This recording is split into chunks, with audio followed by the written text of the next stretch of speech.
Hello everybody, welcome back to the workshop. So today in this pro tip, I'm going to talk a little bit about the importance of marking your work. So I have a very small touch mark here. You can't even see it on the camera right now. This is one I'll leave a link to it here of me actually making this touch mark on the channel here. But it is important to take and leave your mark on this world in some definable way. Now, the definable way of leaving your mark, you can have after a period of time that your work starts to develop its own kind of style that kind of becomes uniquely you. Some people can call this rutting out. Other people are just kind of could call it, mastering a certain way or of doing things in the blacksmithing field. But at any rate, it's very important that people be able to distinguish your work from another person's piece. You see a lot of people out there trying to do knockoffs of other people's work and claiming there's something different when clearly they've just done exactly the same carbon copy, type and shadow thing with real no freedom of expression to move on. And so it's very important in this day of age where anybody can knock off your ironwork for the most part. A scroll is a scroll, a bowl is a bowl, a house is a house. It's very important to take and touch mark your work or leave a mark in some way.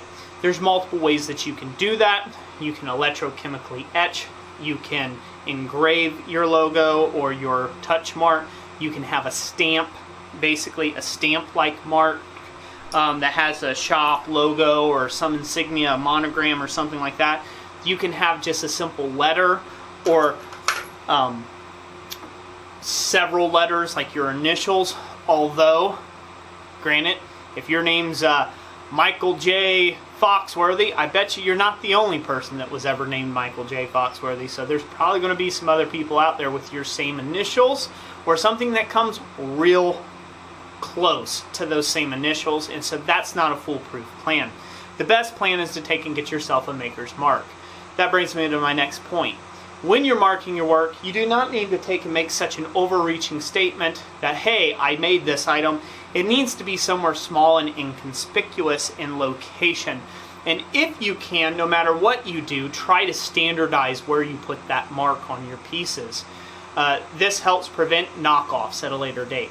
Somebody say, oh no, I got this item from you. And you say, okay, well, let me take a look at the item. And your touch mark is not where you would normally put your touch mark. And beyond that, it's not even the same shape or size of your touch mark.